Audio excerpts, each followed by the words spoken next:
आज हम दिखाते हैं ट्रेंडिंग स्टार खेसारी लाल के मैनेजर विवेक सिंह का घर का कुछ अंदर का दृश्य।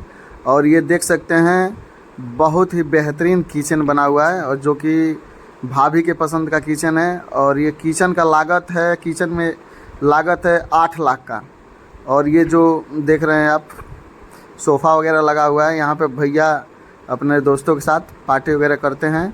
और यहाँ पे एक और चीज़ देखने को मिलेगा, ये है बोर्ड जो कि स्क्रीन टच बोर्ड है, वॉइस से भी वो चलता है। प्लस आप देख सकते हैं कि बहुत ही बेहतरीन तरीके से इस घर की सजावट हुई है। और ये जो पर्दा लगा हुआ है, यहाँ से बालकनी है देखने के लिए। और देखिए, और ऊपर देखिए कितना सुंदर फैन का भी डिज़ाइन आप देख रहे हैं, कितना सुंदर है। यहाँ पे भैया अपना जो भी न्यूज़ वगैरह है, टीवी भी देखते रहते हैं।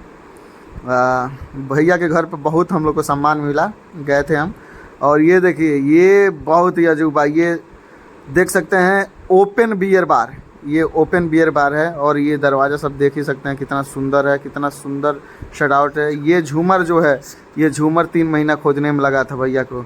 और ये बेडरूम है भैया का, जो कि अंदर में अलाउ किसी को नहीं है, इसलिए हम नहीं दिखा पाएँ। ऐसे वीडियो